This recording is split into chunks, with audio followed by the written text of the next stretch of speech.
Assalamualaikum warahmatullahi wabarakatuh. Selamat pagi, siang, sore, malam semuanya. Perkenalkan, saya Azhara Maharani dengan NIM 100111282025101 dari Peminatan Epidemiologi. Kali ini saya akan menjelaskan mengenai cara melakukan kompleks sampel analisis terhadap data SDKI tahun 2017 sebagai bentuk pemenuhan tugas ujian akhir semester terhadap mata kuliah manajemen dan analisis data epidemiologi. Mari kita mulai tutorialnya. Pertama, yaitu analisis univariat dengan metode kompleks sampel, yakni merupakan analisis univariat yang dilakukan dengan pembobotan sebab asumsi teknik sampling adalah non-SRS. Sebelum itu, yang harus kita lakukan adalah menentukan variabel yang akan diambil untuk dilakukan analisis. Variabel yang akan digunakan untuk analisis univariat ini adalah variabel jumlah anak hidup atau number of living children atau pada dataset yaitu V218. Dan variabel penggunaan metode kontrasesi saat ini berdasarkan jenis metodenya atau current use by method type atau pada dataset itu V313. Baik, langkah pertama adalah kita membuat normalisasi bobot. Untuk normalisasi bobot, variabel yang digunakan adalah V005. Pertama-tama kita klik transform, kemudian kita klik compute variable, masukkan nama variabel baru yakni bobot normal di kolom target variable, kemudian masukkan variabel V005 ke numerical expression yang kemudian dibagi 1 juta. Lalu kita klik OK. Nah, hasil dari compute tersebut akan terlihat di variabel view yang dimana muncul variabel baru yakni bobot normal. Nah, sekarang kita lihat di variabel view-nya, kita scroll ke bawah dan ada di kolom paling bawah yaitu bobot normal. Dan kita kasih label bobot normalisasi. Langkah kedua adalah membuat plan atau prepare for analysis untuk analisis pembobotan atau site plan dengan kompleks sampel.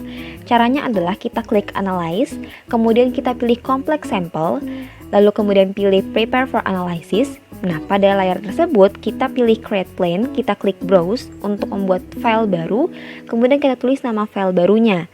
Misalnya bobot latihan 1. Lalu kita klik save. Nah, hal tersebut ini dilakukan untuk memberitahu bahwa desain analisis kita ini tuh adalah non-SRS. Kemudian kita klik next. Nah, pada tampilan layar selanjutnya terdapat kolom strata, kolom cluster, dan juga kolom sample weight. Nah, untuk data SDKI, variabel strata itu adalah region atau provinsi, yang dimana pada dataset itu V024. Sehingga variabel tersebut kita masukkan ke kolom strata.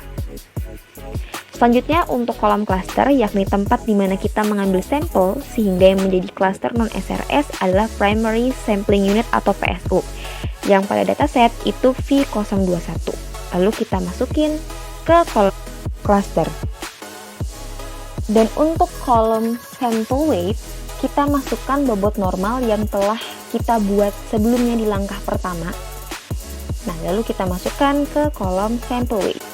Lalu kita klik next, kemudian next, dan next lagi. Kemudian kita klik finish. Dan kita telah selesai untuk membuat plan. Lanjut ke langkah berikutnya. Langkah ketiga adalah kita melakukan analisis univariat dengan pembobotan. Nah, pertama kita akan melakukan untuk data kategorik terlebih dahulu. Langkah analisis yang dilakukan adalah kita klik analyze, lalu complex sample, lalu kita pilih frequencies. Kemudian pada menu layar ini kita pilih file plan yang telah dibuat tadi. Kemudian kita klik continue. Lalu pada kolom frekuensi table, kita pilih variabel yang akan dianalisis, yakni variabel yang saya pilih yang akan saya analisis yaitu current use by method type atau V313. Kemudian kita masukkan ke kolom, lalu kita klik menu statistik dan centang bagian population size, table percent, standard error, dan confidence interval.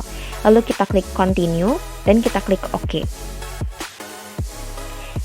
Dan bagian output pada analisis ini akan terlihat di layar. Selanjutnya, kita lakukan analisis untuk data numerik. Nah, langkah analisisnya ini cukup sama, yaitu kita klik Analyze, lalu kita pilih Complex Sample, lalu kita klik Descriptive.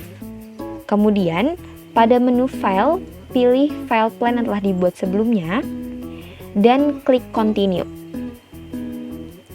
Lalu, pada kolom Measures, kita masukkan variabel numerik yang akan kita analisis, yaitu variabel yang saya pilih yaitu Number of Living Children atau V218. Lalu kita masukkan ke kolom tersebut. Lalu kita pilih menu statistik dan centang bagian mean, sum, standard error, dan confidence interval. Lalu kita klik continue. Lalu kita klik OK. Dan hasil dari analisis tersebut pun akan tertampil di output dari SPSS ini. Baik, untuk lebih jelasnya, hasil analisis univariat dengan pembobotan untuk variabel kategorik, yakni penggunaan metode kontrasepsi saat ini berdasarkan jenis metodenya, dan variabel numerik, yakni jumlah anak hidup, dapat dilihat di layar. Untuk variabel atau data kategorik, hasil analisis terkait penggunaan metode kontrasepsi saat ini berdasarkan jenis metodenya menunjukkan bahwa sebagian besar responden menggunakan jenis metode kontrasepsi modern, yakni sebanyak 58,5%, diikuti yang tidak memiliki jenis metode kontrasepsi sebanyak 34,6%, dan paling sedikit adalah jenis metode kontrasepsi tradisional sebanyak 6,9%. Selanjutnya, untuk variabel atau data numerik, hasil analisis menunjukkan bahwa rata-rata jumlah anak hidup yang dimiliki responden adalah 2 anak, dengan 95% confidence interval antara 2,83 sampai 2,90. Selanjutnya kita beralih ke analisis complex sample cross-step. Nah, langkah awal yang harus kita lakukan sama seperti tadi, kita tentukan dulu variabel yang akan dianalisis. Nah, kali ini saya akan memilih variabel educational attainment atau pencapaian pendidikan responden, yakni kalau misalnya di dataset itu V149, dan juga variabel penggunaan metode kontrasepsi saat ini berdasarkan jenis metodenya atau current use by method type, atau pada dataset V313. Nah, kita beralih ke cara dari analisis complex sample terkait cross-step. Kita kembali ke data view, lalu kita klik Analyze, lalu kita pilih Complex Sample, kemudian kita pilih Cross-Step. Nah, pada menu File, kita pilih File Plan yang tadi yang telah kita buat. Lalu kita masukkan variabel Educational Attainment sebagai variabel independen ke kolom row, dan variabel penggunaan metode kontrasepsi saat ini berdasarkan jenis metodenya sebagai variabel dependent ke bagian kolom. Lalu kita pilih menu statistik dan centang bagian population size, row percent, standard error, confidence interval, dan test of independence of row and column. Lalu kita klik continue. Dan kita klik OK. Dan hasil analisis akan ditampilkan di bagian output. Berikut hasil dari analisis cross-step terkait kompleks sampel yang telah dilakukan.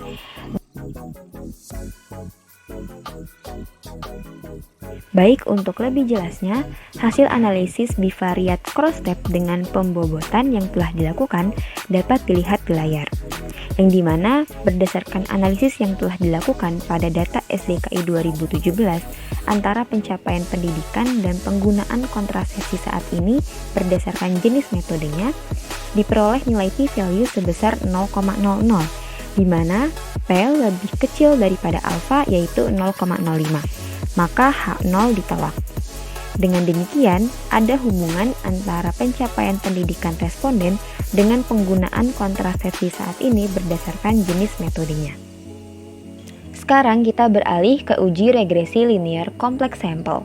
Sama halnya dengan sebelumnya, kita tentukan dulu nih variabel yang akan dianalisis. Untuk regresi linear complex sample, terdapat variabel dependent, factors, dan covariate. Variabel dependent adalah kuantitatif, factors sebagai variabel independen adalah variabel kategorik, dan covariate adalah merupakan variabel kontinu yang dimana datanya itu bisa diaplikasikan secara matematis, misal usia dan tinggi badan, dimana jumlah bisa tak terhingga.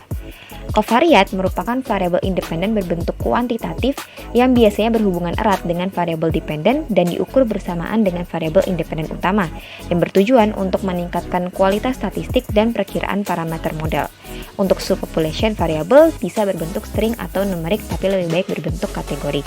Variabel yang akan saya gunakan dalam analisis regresi linear ini adalah variabel total children ever born atau jumlah anak yang pernah dilahirkan atau pada dataset yaitu V201 sebagai variabel dependent, lalu contraceptive use and intention atau penggunaan dan niat kontrasepsi atau pada dataset itu V364 sebagai variabel factor, dan variabel respondents current age atau umur responden saat ini sebagai variabel covariate atau pada dataset itu V012. Lanjut ke cara analisisnya. Pertama, kita pilih analyze, kemudian pilih complex sample, dan pilih general linear model. Kemudian pada bagian menu file, pilih file plan yang telah dibuat sebelumnya. Lalu klik continue, dan kemudian masukkan variabel total children ever born ke kolom dependent variable.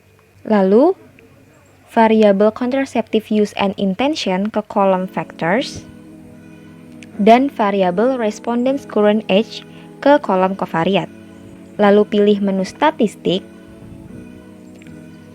dan centang bagian estimate, standard error, confidence interval, model fit, population means of dependent variable and covariate, dan sample design information.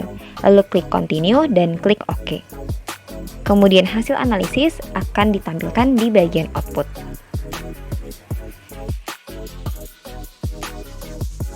Untuk lebih jelasnya, hasil analisis multivariat dengan pembobotan terkait uji regresi linear kompleks dapat dilihat di layar.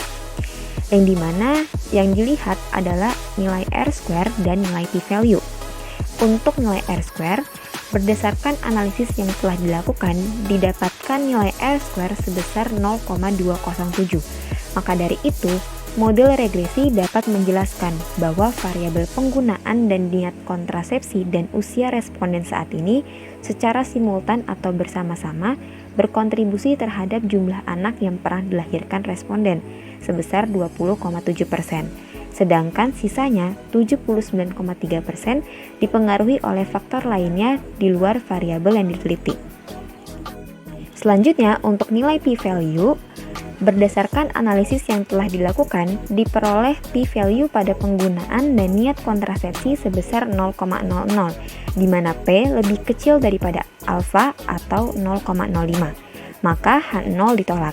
Dengan demikian, ada hubungan yang signifikan antara penggunaan dan niat kontrasepsi responden dengan jumlah anak yang pernah dilahirkan responden. Sementara itu, diperoleh p-value pada usia responden saat ini sebesar 0,00, di mana p lebih kecil daripada alfa atau 0,05. Maka H0 ditolak. Dengan demikian, ada hubungan yang signifikan antara usia responden saat ini dengan jumlah anak yang pernah dilahirkan responden.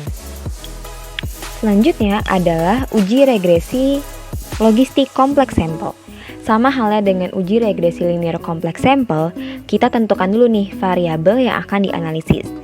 Variabel yang saya gunakan adalah variabel kunjungan ke fasilitas kesehatan selama 6 bulan terakhir atau visited health facility last 6 months atau dalam dataset itu V394 sebagai variabel dependent. Dan variabel tingkat pengetahuan tertinggi atau highest educational level atau pada dataset adalah V106, dan jenis tempat tinggal atau type of place of residence atau pada dataset itu V102 sebagai factors atau variabel independen. Nah, kita lanjut ke cara analisisnya. Kita klik analyze, kemudian kita pilih complex sample dan pilih logistic regression. Kemudian pada bagian menu file, pilih file plan yang telah dibuat sebelumnya, lalu kita klik continue, Lalu masukkan variabel visited health facility last 6 months ke kolom dependent variable, serta variabel highest education level dan type of place of residence ke kolom factors. Nah, saya tidak masukkan covariate dikarenakan hanya ingin menganalisis antara variabel kategorik dengan variabel kategorik. Selanjutnya, pilih menu statistik dan centang bagian pseudo R-square, classification table, estimate, standard error, confidence interval, summary statistic for model variables, dan sample design information. Lalu kita klik continue dan kita lanjut klik OK. Dan hasil analisis akan ditampilkan di bagian output.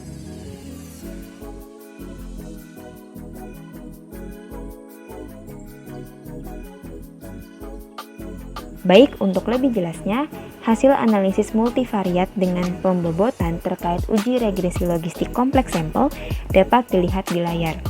Yang dimana yang dilihat yaitu nilai McFadden pseudo R-square dan juga nilai p-value. Untuk nilai pseudo R-square, berdasarkan analisis yang telah dilakukan, diperoleh nilai McFadden pseudo R-square sebesar 0,012. Hasil tersebut menunjukkan bahwa kemampuan variabel tingkat pengetahuan tertinggi dan jenis tempat tinggal dalam menjelaskan variabel kunjungan ke fasilitas kesehatan selama 6 bulan terakhir sebesar 1,2%. Sedangkan sisanya 98,8% dijelaskan oleh faktor lain di luar variabel yang diteliti. Selanjutnya, untuk nilai p-value, berdasarkan analisis yang telah dilakukan, diperoleh p-value pada variabel tingkat pengetahuan tertinggi responden sebesar 0,00, di mana p lebih kecil daripada alfa atau 0,05, maka H0 ditolak. Dengan demikian, ada hubungan yang signifikan antara tingkat pengetahuan tertinggi dengan kunjungan responden ke fasilitas kesehatan selama 6 bulan terakhir. Sementara itu, diperoleh p-value pada jenis tempat tinggal sebesar 0,137, di mana p lebih besar daripada alfa atau 0,05, maka H0 diterima. Dengan demikian, tidak ada hubungan yang signifikan antara jenis tempat tinggal responden dengan kunjungan responden ke fasilitas kesehatan selama 6 bulan terakhir. Baik, sekian tutorial kompleks sampel analysis terhadap data SDKI 2017. Semoga apa yang saya jelaskan dapat bermanfaat bagi kalian semuanya. Terima kasih. Wassalamualaikum warahmatullahi wabarakatuh.